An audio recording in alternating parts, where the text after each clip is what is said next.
जैसे ही माधुरी के mummy papa car में बैठ के घर से बाहर निकल गए, माधुरी ने अपने बॉयफ्रेंड को, समीर को व्हाट्सएप करके बता दिया था कि 2 दिन के लिए मम्मी और पापा गाँव गए हुए हैं। अगर तुम्हें वक्त है तो दिन ढलने से पहले मुझे मिलने के लिए तुम आ जाना। उसने तुरंत ही इसको आंसर दिया था कि हाँ, मैं जल्द से जल्द पहुंच रहा हूँ, तुम मेरा इंतज़ार करना, मैं आऊँगा। शाम को खाना खाने के लिए कहीं बाहर चले जाएंगे और फिर मैं कल सुबह वापस आ जाऊँगा। इसलिए उससे मिलने के लिए माधुरी बेचैन थी। उसका वक्त नहीं कट रहा था, कब समीर आता है ऐसा उसको हो गया था।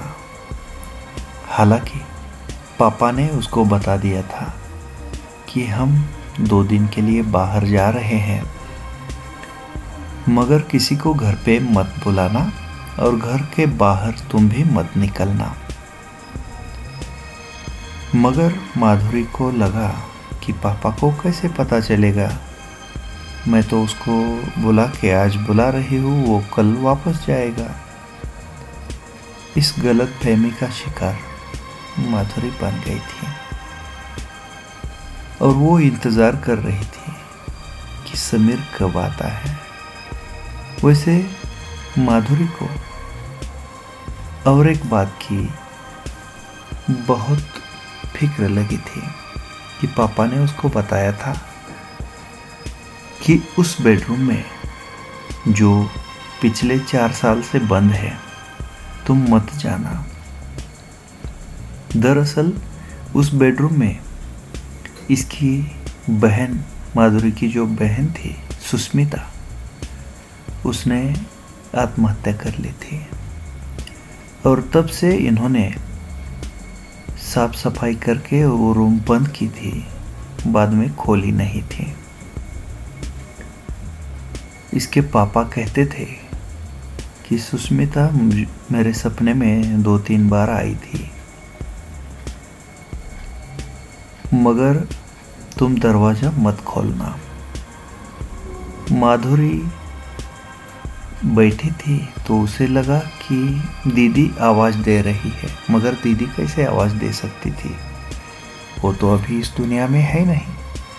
वो दरवाजे के पास गई, कौन है कौन है ऐसा 2-3 बार उसने पूछा। अंदर से कोई आवाज़ नहीं आई।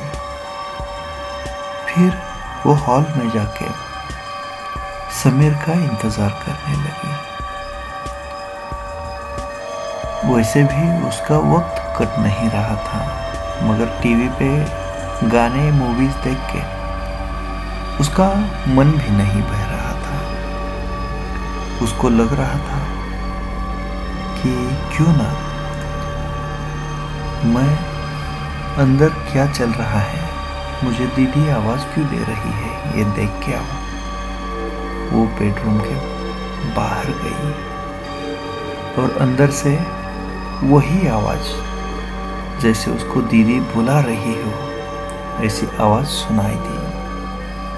उसने कुछ देर सोचा, पापा ने बोला है दरवाजे मत खोल, मैं खोलूं कि नहीं खोलूं। कुछ सोच के वो दरवाजे की तरफ बढ़ गई और उसने सोचा चलो मैं दरवाज़ा खोल ही देती हूँ। वो अंदर उसने देखा, अंदर घनघोर अंधेरा था, उसको कुछ दिखाई नहीं दे रहा था। उसने बाहर से ही आवाज़ लगाई, मगर अंदर से कोई आवाज़ नहीं आई। बिल्कुल चुप्पी साधी हुई थी। उसने सोचा कि चलो मैं खुद ही अंदर जाती हूँ, और वो अंधेरे में जाके समा गई। थोड़ी देर के बाद वो बाहर निकल गई, मगर उसकी चाल अजीब सी हो गई थी और वो कुछ अजीब सा बर्ताव करने लगी थी।